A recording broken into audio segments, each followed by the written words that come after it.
noches, profesor. En esta oportunidad mi grupo y yo hemos optado por el rendimiento académico por modalidad virtual de los alumnos de la UTP CDICA entre los años 2020 y 2021 como tema de investigación. Los integrantes del grupo son Gutiérrez Montalbán Nicole, Rodríguez Martínez Bianca, Quijandría Cabrera Sergio, Rodrigo Humantino Conilla y Elena Paraí, quien les habla, y Marcial Durán Joseph.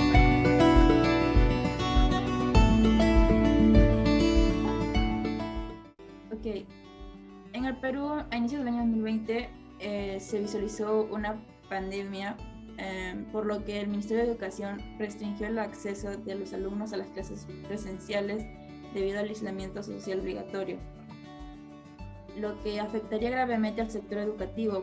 Entonces se forzaría a las universidades, institutos y colegios a optar por una educación virtual.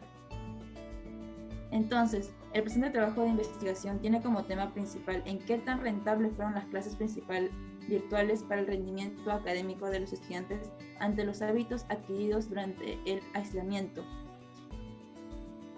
El trabajo busca conocer las actividades personales, las horas dedicadas a sus estudios con respecto al tipo de carrera que llevan y las horas en las que se adapta para descansar después de sus actividades curriculares y extracurriculares. El método que se desarrolló durante el trabajo ha sido el envío de cuestionarios online para la obtención de resultados certeros para la investigación, a pesar de las limitaciones que existían ante la necesidad de hacer las encuestas en vivo, por lo que se genera la visualización de datos de acuerdo a la opinión estudiantil. Ahora, siguiente diapositiva, por favor. Entonces, en el índice tenemos el planteamiento del problema, los objetivos, la determinación de y por último la recolección de información. Yo les hablaré sobre el planteamiento del problema. Ok, ya que el sistema educativo se vio muy afectado, nosotros tenemos el planteamiento del problema es facilitar el desarrollo de las actividades competentes para un aprendizaje centrado y una expectativa relacionada a la capacidad de ampliar competencias como la iniciativa, la innovación, la creatividad, la participación y la aceptación por la implementación de las clases en modalidad virtual, ya que para docentes como para alumnos es de vital importancia el manejo correcto de las herramientas de comunicación e información con fines educativos. Por lo tanto, a través de este método de estudio se visualiza cómo cierto porcentaje del alumnado muestra beneficios dentro de su rendimiento académico, pero sin embargo, asimismo se ven las dificultades de algunos al no rendir como es esperado por la falta de adecuación a este nuevo método de estudio. Ahora pasaré a hablar sobre la formulación del problema. Siguiente diapositiva, por favor. Tenemos el problema general, que sería ¿qué tan rentable es la educación por modalidad virtual para el buen rendimiento académico en el Perú entre los años 2020 y 2021? Y los problemas específicos, ¿cómo influye las actividades extracurriculares en el rendimiento académico? ¿Qué modalidad es más efectiva para la educación en tiempos de pandemia en la región ICA entre los años 2020 y 2021? ¿Y qué tan desfavorables son las horas de descanso que llevan los alumnos para su rendimiento académico? Le doy el pase a mi compañera Nicole. Los generales y los objetivos específicos de esta investigación. Los objetivos generales y específicos. El objetivo general sería determinar si la educación por modalidad virtual es rentable para el buen rendimiento académico en el Perú entre los años 2020 y 2021. Y entre los objetivos específicos tenemos determinar cómo influye las actividades extracurriculares en el rendimiento académico, determinar cómo los medios más efectivos para la educación en el tiempo de pandemia en la región Ica entre los años 2020 y 2021 y determinar si las horas de descanso que llevan los alumnos son desfavorables para su rendimiento académico o no. Al siguiente. Determinación de términos estadísticos. La siguiente. Primero tenemos nuestros términos estadísticos, tenemos la población, la muestra y la unidad de análisis. La unidad de análisis vendrían a ser los estudiantes de la UTP. La población en general son todos los que estudian en la UTP. Y la muestra serían 30 alumnos que tomamos. Siguiente, por favor. Algunas determinaciones de términos estadísticos. Tenemos las variables de dimensiones e indicadores. Por ejemplo, la primera sería la carrera de los estudiantes encuestados. La variable sería estudiantes de la UTP en la CEICA y el tipo de variable sería cualitativa nominal. En la segunda tenemos el promedio ponderado de los estudiantes. La variable sería las notas obtenidas en el curso, el tipo de variable cuantitativa discreta y en la tercera tenemos cantidad de horas académicas. La variable serían horas de estudio y el tipo de variable cuantitativa discreta. La 4 tendría el tiempo de descanso del alumno con la variable que es horas de descanso y tipo de variable cuantitativa discreta. Le paso a mi siguiente compañero.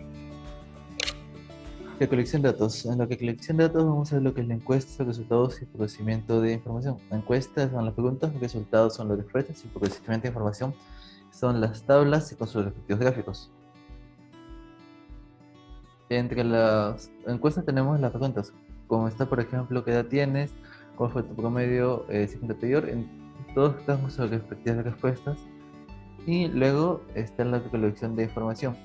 Es decir, acá hay una muestra de 30 personas con sus respectivas preguntas, como se puede observar, y con sus respectivas respuestas, como también se puede observar de cada persona. Luego está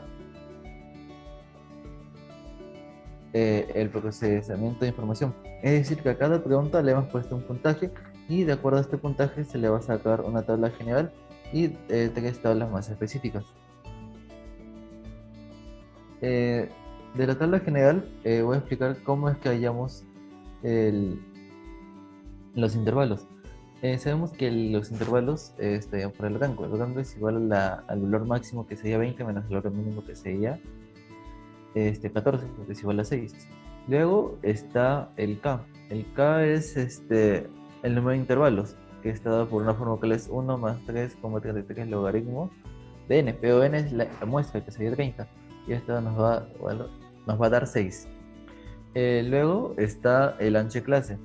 El ancho no es que otra cosa que dividir R entre K, que nos da 1. Acá nos da el ejemplo, por ejemplo, de que va de 1 en 1, 14, 15, 15, 6 y 6, 7. Bueno, el conteo son todas las... el conteo simplemente es, por ejemplo, de 15 a 14 solamente hay 1. Ese es lo mismo que decir que el FI.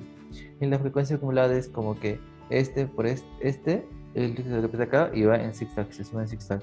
1 más 3, 4, 4 más 5, 9, 9 más 8, 7 y así sucesivamente.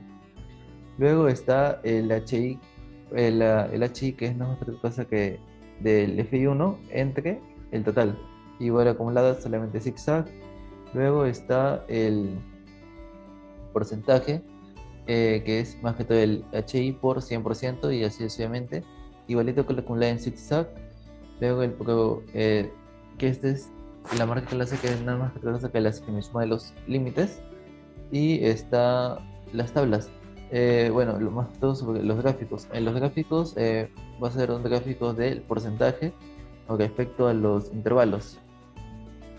Por ejemplo, acá tenemos el porcentaje de 3,3, que es el de acá, con el porcentaje de acá.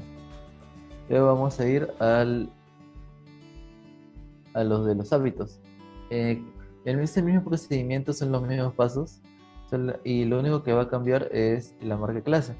Y como ven acá, más que todo vamos a analizar el gráfico, que sería el 3,3%. Este es un gráfico lineal y este es un gráfico de barras, y que está acá. Luego está el otro gráfico, que es el de información personal, que es lo mismo que el anterior. Y también está el de rendimiento académico, que también es el mismo procedimiento. A continuación le doy paso a mi compañero Joseph. Bueno, ahora yo procederé a explicar las medidas de tendencia central. Dichas medidas que vamos a regir a la tabla anterior que ya explicó mi compañero. Por un lado tenemos la media aritmética. La media aritmética, como ya sabemos, es el promedio de un conjunto de datos. Acá nos expresa su fórmula, la cual nos dice que es la sumatoria de la marca de clase por la frecuencia absoluta, todo esto sobre el número n, que viene a ser el número de encuestados, en este caso 30 de nosotros. Reemplazando los datos, tenemos que la media es de 17,63 y interpretando este valor se da a conocer que el promedio de la encuesta realizada a los alumnos de la UTP se dedica con respecto a su rendimiento académico que obtuvieron durante el tiempo de pandemia es de 17,63. Por otro lado tenemos que la mediana, ya sabemos que la mediana es el valor que se encuentra en un conjunto de datos y por lo cual nos dice que su fórmula viene a ser el límite inferior de la mediana más la c que viene a representar lo que viene a ser la amplitud por n que ya explicamos anteriormente sobre 2 menos la frecuencia absoluta acumulada menos 1. Esto quiere decir que a la frecuencia absoluta acumulada se le debe, o el valor que se debe tomar es el anterior a la mediana. Todo esto sobre la frecuencia absoluta. Reemplazando valores nos sale que la mediana es de 17,75. Para interpretar esta medida siempre se tiene que tener en cuenta que la mediana es un 50% mayor o igual o menor o igual que este. Entonces no varía mucho en el contexto, pero se le puede leer que es mayor o igual que 17,75. Por último, a medida de tendencia central tenemos a la moda. En la moda vemos que su fórmula nos indica que es el límite inferior más la c que dijimos que es la amplitud. Y acá tenemos dos nuevos valores que es el d sub 1 y d sub 2 o delta sub 1 delta sub 2. Estos valores se hallan de la siguiente forma. Restando la frecuencia absoluta menos la frecuencia acumulada, pero en este caso de la moda, para la d sub 1 se le resta la frecuencia absoluta de la moda anterior y para la delta sub 2 se resta la frecuencia absoluta pero de la que le sigue. Entonces, reemplazando valores, sabemos que la moda es 18 y la moda es el valor que se repite más en un conjunto de dados. Por eso se interpreta de la siguiente forma. El resultado más frecuente de la encuesta realizada a los alumnos del UTP se dedica respecto a su rendimiento académico durante el tiempo de pandemia es de 18. Seguimos con las otras medidas que vienen a ser la dispersión, donde tenemos la varianza, la dispersión estándar y el coeficiente de variación. Donde la varianza podemos representarlo como una s al cuadrado y nos indica que su fórmula es la sumatoria de la fuerza, frecuencia acumulada, frecuencia absoluta, por la marca de clase menos la media y dicho valor elevado al cuadrado todo sobre n-1. Entonces, reemplazando en los valores hay que tener en cuenta la marca de clase de cada uno de los intervalos, nos sale que es 0,063. Y la desviación estándar es lo mismo que la varianza, solo sacando la raíz cuadrada. Entonces obtenemos que es 0,25 y se interpreta de la siguiente forma. Existe una dispersión o variación en el promedio de 0,25 con respecto al valor central de 17,63, el cual viene a ser la medida aritmética que hallamos.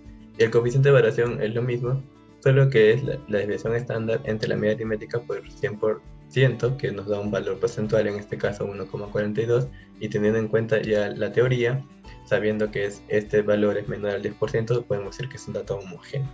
Les doy pase a mi compañera Bianca. En conclusión, podemos decir que la mayoría de encuestados tienen una edad de 16 a 20, siendo la edad más común entre universitarios, pero también podemos tener otras conclusiones. Dentro de este grupo de 16 a 20, los cuales forman parte de las carreras mayormente de ingeniería, estos han mejorado notablemente su rendimiento académico, pero no tienen hábitos un poco sanos. Comparándolos con chicos de otras edades, tenemos que los que tienen edad de 20 a más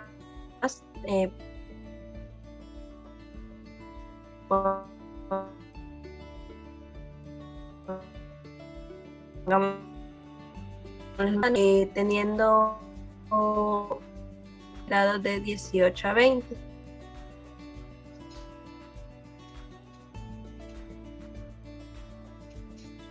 Bajo esta conclusión, mejorar la habilidad de descanso, horas en que se emplea para hacer las actividades curriculares y evitar actividades innecesarias aparte de las estudiantiles, pueden mejorar nuestro promedio ponderado final y así también mejorar el rendimiento académico en cada ciclo universitario.